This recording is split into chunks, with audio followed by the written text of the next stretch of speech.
Welcome back, everyone, to another episode of Profluence Sports. Here with my man Matt. Matt, appreciate you hopping on today. Excited for this one. This is a hot sector. Thanks, bud. Good to be on with you. Yeah, good to reconnect. And for people that don't know you, we'll put your bio and everything, but just give us a quick 30 seconds for people listening in the car, whatever, of who you are, what emerging is, and then we'll start to get into the meat of it. Sounds good. Yeah, I'm Matt Focht, managing partner of Emerging. We invest in early stage tech enabled concepts and then tech hospitality. We call ourselves growth equity. We're not venture capital. We're not placing a bet and hopefully it works out. We don't act like we're a crystal ball. We're nothing wrong with venture capital. We love venture capital, but we are really focused on the next stage of growth, which is the growth equity stage. We're focusing on things that we can accelerate. We have a whole acceleration team, and we've backed by 58 CEOs and founders of leading hospitality companies in the U.S. So these are guys that just want to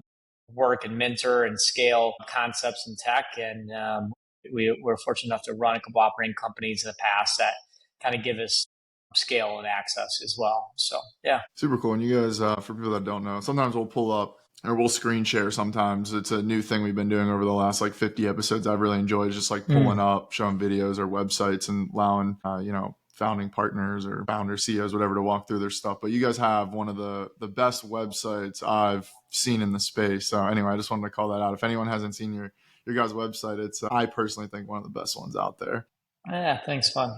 Appreciate that. Yeah, so give us the rundown, right? And we'll use different terms on sportainment or competitive socializing or entertainment, right? It's always a new word for this space. But what was the appeal? What sort of got you into that? What was the inception where you're like, all right, these concepts are really sticking. We need to be that group that is backing the top ones. Great question. I've been at this for 20 years, and early on, it was not the concepts that are as exciting as they are now, but there were, early days. It's all relative. The Bar Louie's, the Cheesecake Factories were all considered to be experiential. And then it moved to the theaters, Improv Comedy Club, all the way up to today. We've seen incremental growth in this industry with people wanting to do something that's exciting, not just sit down for an hour or 2 hour meal. And, there used to be an idea that you had to sit down for a good quality meal. That just doesn't exist anymore. You go to Chipotle and you're like,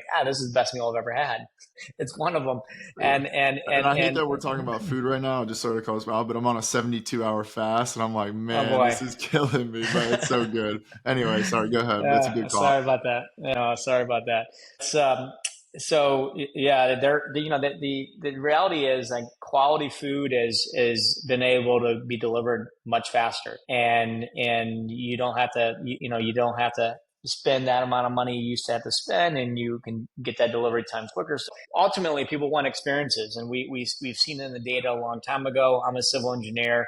I got my MBA in finance and real estate, and it was always when I came out of school, it was always like, how are you making these multi-million-dollar bets on new locations, expanding your brand on a gut instinct? And where's the data? And that led to me just digging deep into data to leading into what the consumer wants today. And they want to invest in experiences. 48% of the people have spent money on local experiences, which includes social entertainment. And then the other 46% have spent money on a live entertainment venue, like a concert or sporting events. That's pretty much the population. So this is today's consumer is just wants more experiences, and we're fortunate enough to be in the driver's seat to deliver them. Yeah. Yeah. And as you've seen, any, obviously Top Golf, I hate using it because everyone talks about it and it's the main example, but it'd be great sort of just to hear, and obviously you can use your portfolio companies or whatever, but some of the other ones that have had good successes, just to give people a different, the Top Golf story, I think we're all sick of hearing that one of hey, there's other things that have done great that slide under the radar a little bit more and are maybe a little ahead of the curve now. Yeah, I tell you, I think Topgolf is a great story. They have got beat up, I think, almost unnecessarily to the extreme. They've been in this business for over 25 years. They've been extremely successful for the most part, but recapitalizations, partnerships that necessarily don't provide synergy, expectations in the market that sometimes unreasonable because you coming off COVID and you explode by a 50% increase in revenues, and there's expectation to keep those margins and those sales comps. It's just not realistic. So I think that there's been a little bit of hard times there for them unnecessarily, but also at the same time, they maybe could have done more to prevent the downslide. But, they have a great team over there. I just, I've been always impressed with Topgolf, and I think Artie is now off to the big bad Harley Davidson. So that'll be exciting to see what he does in that brand. But we are, we see this industry, with the data every day. And like I said, it's, there's a lot of success across all our concepts. Are seeing 25%, 20% minimum, all the way up to 35% EBITDA margins. These are twice as profitable as typical consumer restaurant. Most restaurants are trading at 10, 12, 15, if they're lucky, percent EBITDA margins. These are extremely more profitable. They have different day parts that other concepts just don't have, because you've got daytime, you got the corporate business in the day, the 1 to 5 corporate business, which is extremely profitable. And then you got the evening, and then you get the late night. So we love what this does for around sporting events, stadiums, mixed use projects. We just see that this is the future many different ways. Yeah. So like there's the people side, right? And you talked about that, expecting more, a little bit more convenience as well, just faster, lower attention spans, all this playing into it. You guys also do a lot on the technology side of the space. Like, what are you seeing on that? I know you guys, at least on your website, you talk a lot about artificial intelligence and how that's playing in. Like, how do you see the actual, like, there's a lot of tech and there's a lot that goes into these businesses themselves that are great businesses. I'd be curious to learn a little bit more about that, because it goes overlooked. You see the sexy golf and the tracer, but or the F1 arcade, little simulator, but it's like, hey, there's a lot more that goes into these whole businesses. Yeah, I mean, it's amazing what AI has done in a short period of time, and we were leveraging AI 13 years ago in our data company, Buyer's Edge platform, because we had to clean and normalize data on the supply chain. We had about 250,000 restaurants that we're cleaning data on, where it was machine learning that kind of advanced the AI. But now we've seen AI be extremely helpful in just being efficient with restaurants and making experiences better. But it's being pushed to generate new revenue now. It's progressed so fast that top line revenue is now changing because of AI, which was tough for me to see a year ago. I'd like, that's going to be tough. I see the efficiencies, like companies like One Huddle, which it's a company we invested in. It's gamified education. It's a great platform. Tao Group in Mayfair, London opened up, and they were selling 1 out of 26 guests a second cocktail. And then they created this game that was literally prompted by AI. They said, create me a game about my cocktails. And they knew them and knows the menu. And it's literally boom, boom, boom, boom, creates a bunch of questions and games. It's gamified education, which is literally about 5 times stickier than video-based learning, because it stresses you out. You got to answer right questions, and you get right or wrong. It's the way the brain works best. Ultimately, that 1 out of 26 guests buying a second cocktail went to 1 out of 6 guests. And which within 30 days, the only thing that they did differently was this gamified education, and it was what they say, and it went to 1.1 to 6, which meant another $1.2 million of incremental revenue for that restaurant.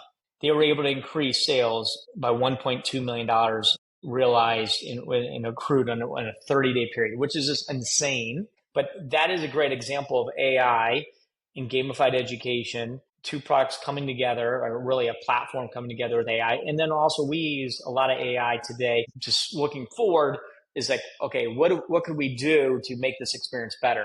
And that's kind of where we are right now. We have invested in this company called Bricks and Mortar, and our parent company, Emerging, is going to take an investment position in it. And Bricks and Mortar is a bunch of engineers and AI guys out of Singapore that just starting to get U.S. penetration, but they have over 1,000 units in Singapore and Asia.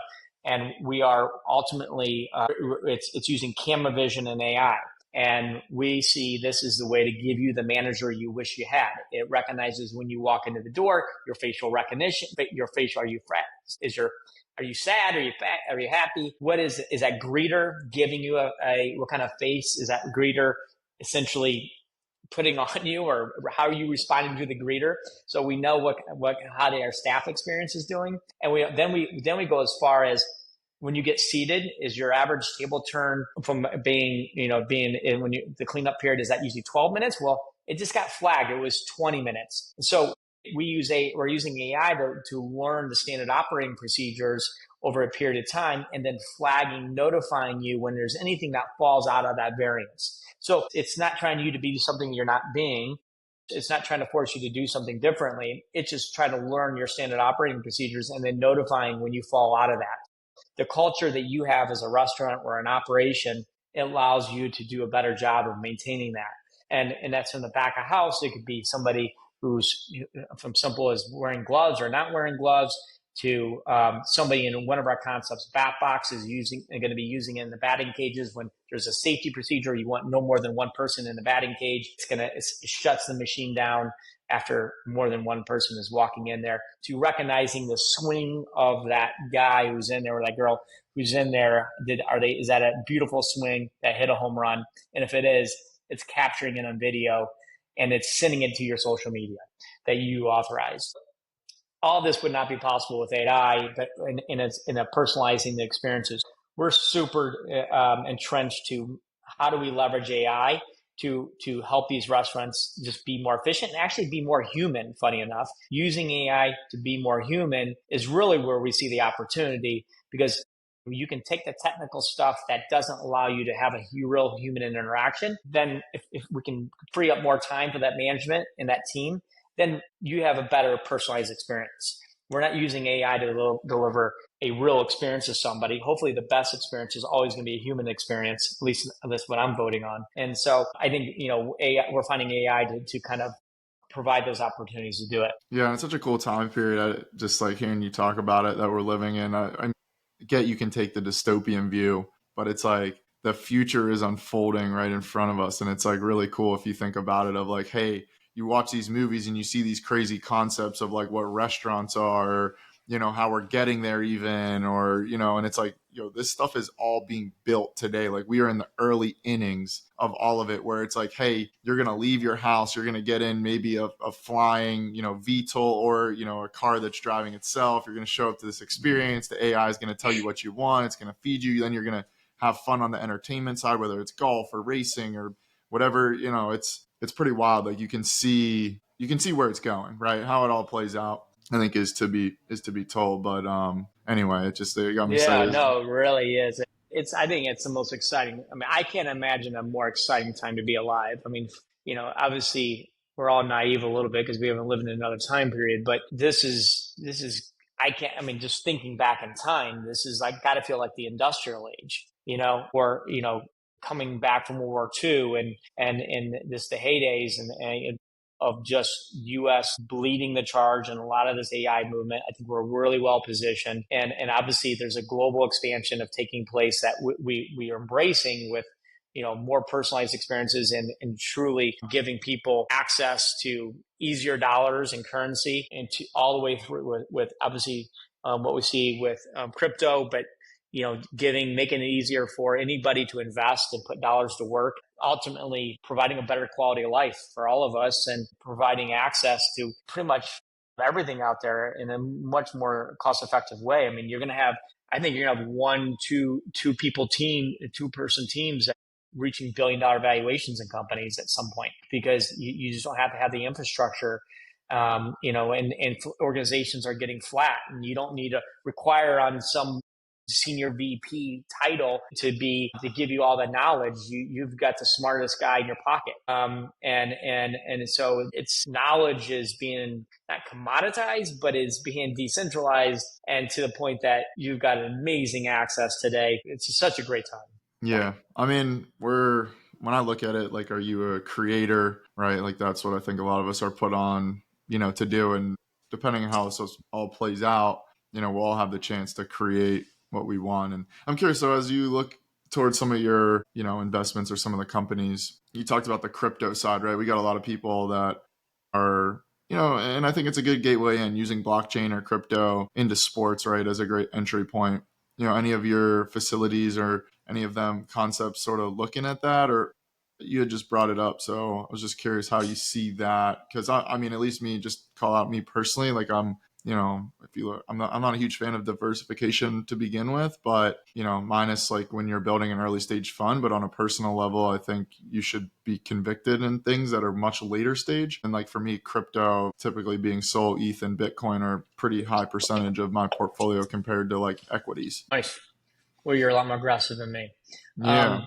I love that. But I know I wish these concepts were embracing Bitcoin. I see as a transaction. I think I'm just not seeing that level of engagement where it can go. I mean, on the crypto, it still seems like it's more of a traded product than is a real application for a consumer to trade on or to exchange, buy and sell in the retail environment. But I'm hoping. I think there's definitely room for there. Yeah. I mean, my thesis around it is, again, I could be wrong, but a lot of these AI agents or just AIs are going to have to talk to each other, and the best way for them to transact is going to typically probably be through blockchain or crypto. But again, we'll see. Now, something else I want to go into quick. We've had, and I know we talked about this before, but we've had some of your portfolio companies, the founders or managing partners on, and so they basically summarizing. I asked all of them, what does it take to succeed in some of these concepts in the sportainment sector, and they boiled it down to location, team, inclusion, filling with corporate, and then technology. So those are 5 things. What are you looking for? What are you looking at? How do you see the space, like when you're evaluating some of these opportunities, like what's going through your head and your team's head of, why is this interesting? Yeah, I think there's many different reasons that equate to something equates to success. It's tough to everybody wants to formulate it. I would tell you, some of the magic, what we see is some of the underlying things can be boxed up. I'd say one, we want to see broad market appeal in the sports entertainment space. Sportainment, social entertainment, kind of social entertainment, all these things that we invest in. We want to see broad market appeal. We want to make sure I look at everything like on a graph and chart. I try to at least, and I look at a lot of the things that people call sportainment or entertainment. They're really like professional engagement. You go to so you get this. Let's say this one side of the chart is professional sports, or something you're trying to refine your task. You're literally going to go there quite frequently to improve the game. And then the other side is leisure-based entertainment. And leisure-based entertainment, you're going there for the fun of it. That's it. So you got professional and you got leisure. And on the professional side, you're going to have high frequency, but you're going to have low F&B spend because you're probably not going to have so many drinks because you're trying to get better. And your average check size is going to be smaller. But on the leisure side, you're going to spend a lot of money because you have a F&B spend.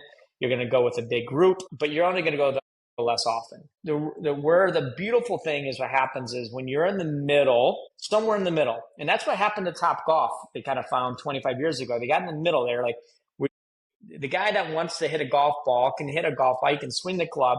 But there's actually 60% of the people have never been to a golf course. So they're hybriding this middle ground which is broad market appeal, really high broad market appeal. And that's where you maximize ROI. That's when you get the best cash and cash returns. That's when landlords want you. It's where stadiums need to be thinking about their mixed use projects, building entertainment around them that is truly broad market appeal, that you can bring your kids, but I can be there late night and after the game and have that demographic that it works. So ultimately, broad market appeal is really important. And you look at that, it's got to be a venue that feels not gimmicky. It's authentic.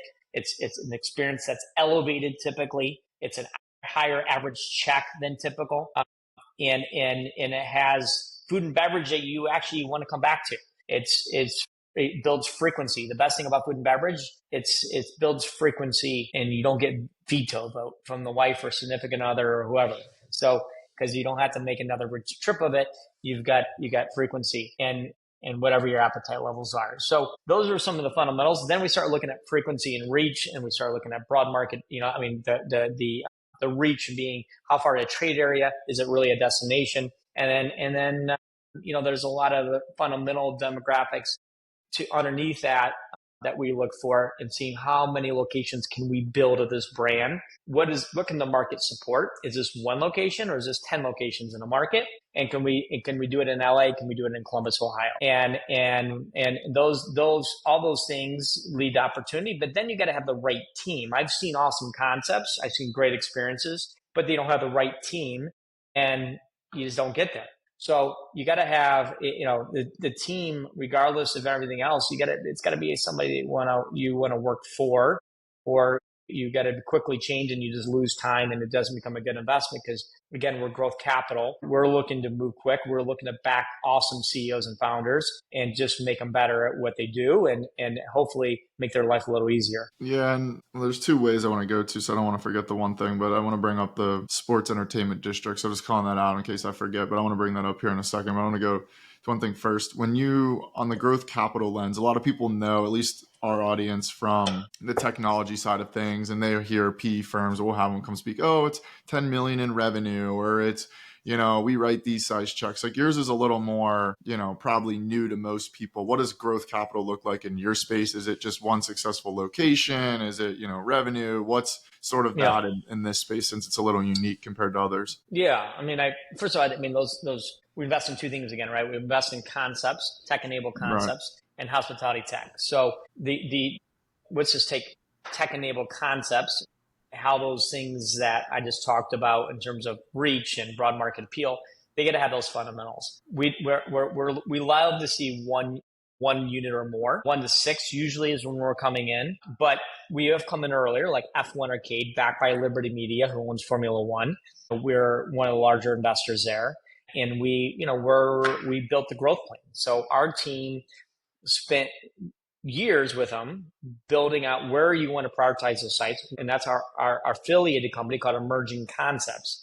And Emerging Concepts is using data strategy and looking at what sites you want to prioritize across the US, and negotiating those terms. So we got this beautiful insight into the business. It's like, what's the real market demand for this concept?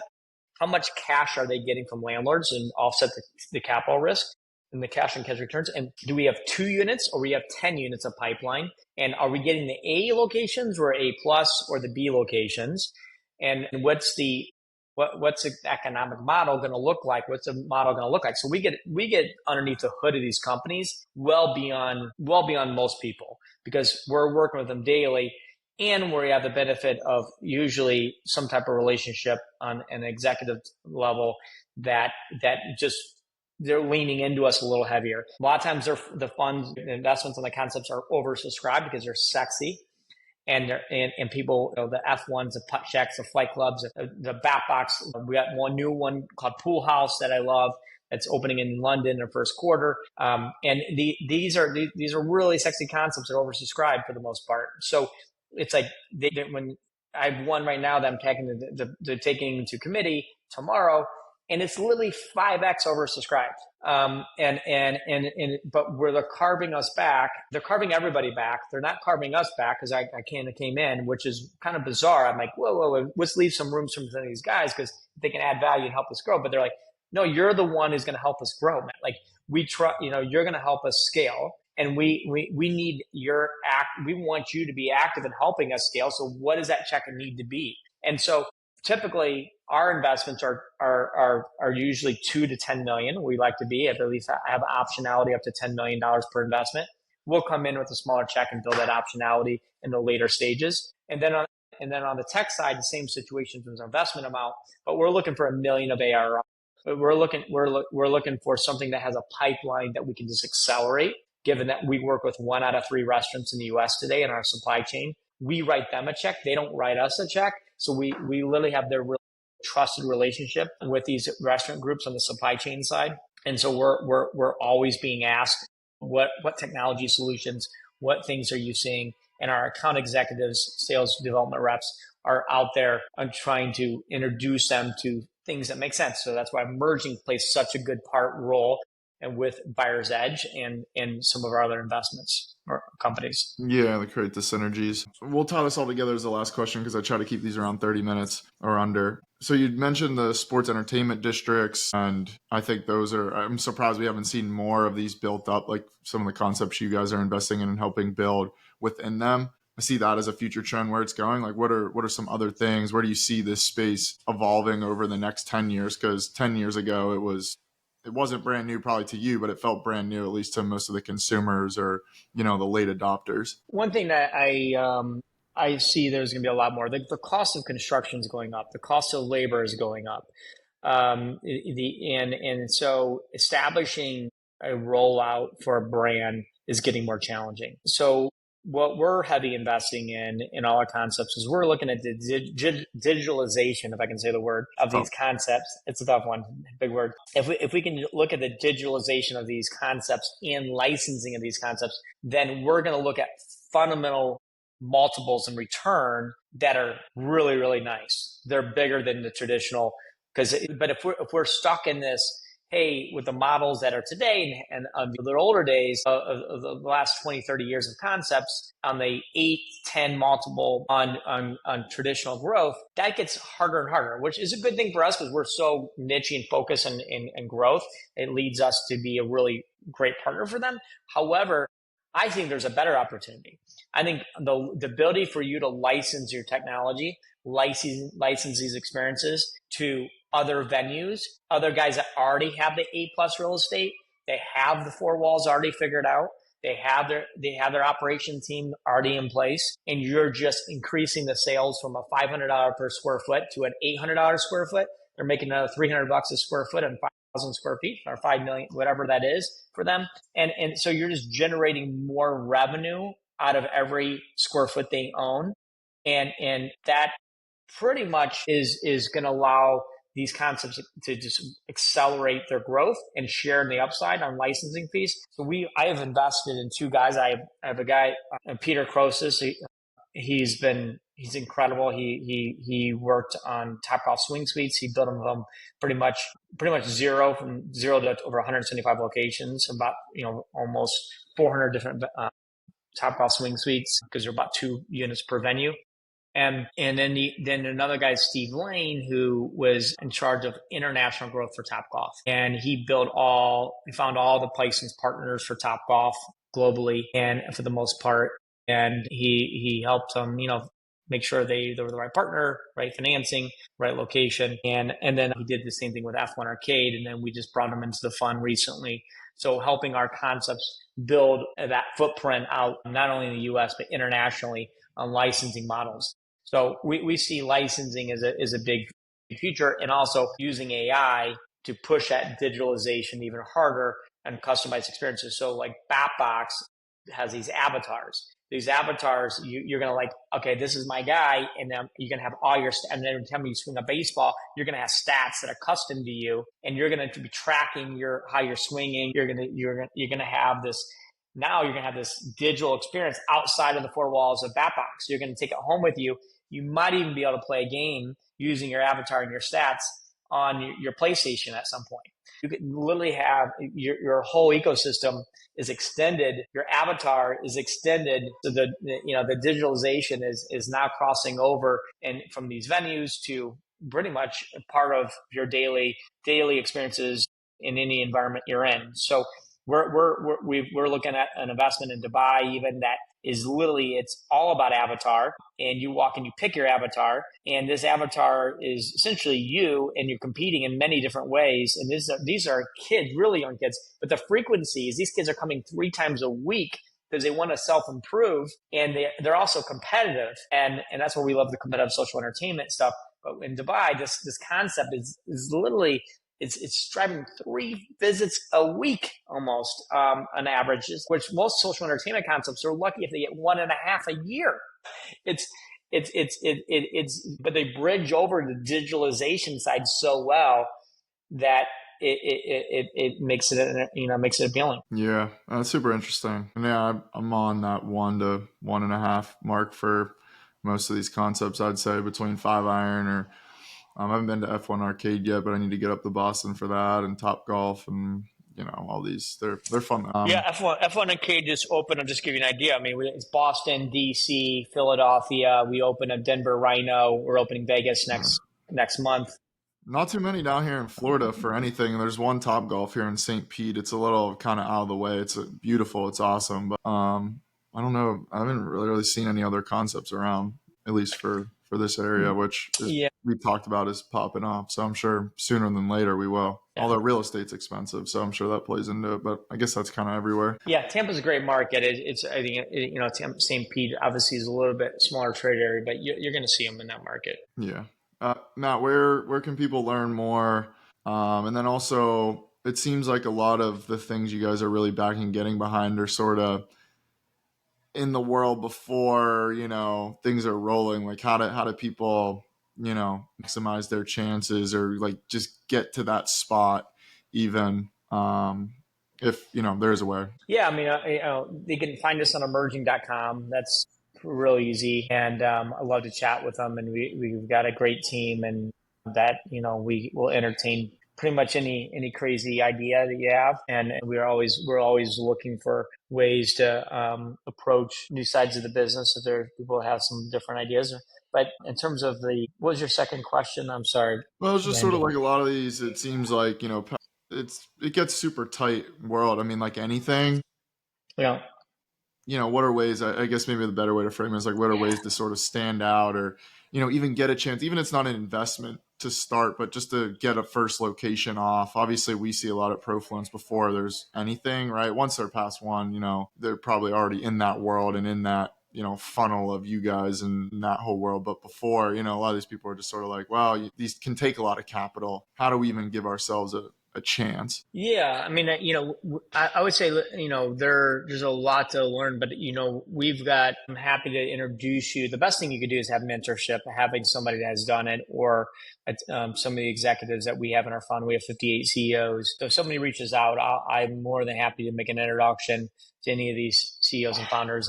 DJ Hart is one of our managing partners, and his former Red Robin, CPK, Torchy's Tacos, and Texas Roadhouse CEO. And you've got, just awesome guys that let us entertain you, and Jay Steib to Gibson's, Steve Michael Bardo. And you just have a lot of executives. I know Randy DeWitt, and we're just fortunate. Bar Taco founder, Velvet Taco founder, and Cadado Taco founder in our fund. So we any creative idea that, anybody that is looking to get something off the ground, obviously just reach out to us. We'll try to match you up with somebody that could be interesting. We've dedicated 20% of our GP carry in our fund to those that introduce us to investments if you're an LP of ours. So we're always, thinking about that. We value introductions. We are front facing in sales, and our team is heavy in meeting the consumer and helping our operators just get better. So believe me, we'll give you some attention on that. Love it. No, super helpful. This has been great. It'll be fun to, come back to this in a few years, or who knows, this space, everything just be rolling so fast now, and do another one and see what's changed. But, yeah, I appreciate you coming on. This is great and super helpful. And a lot of people, I'm sure this is one they've been looking forward to from a high level. So it's good. Exciting space. Awesome. Good to be on with you. Appreciate it, Andrew.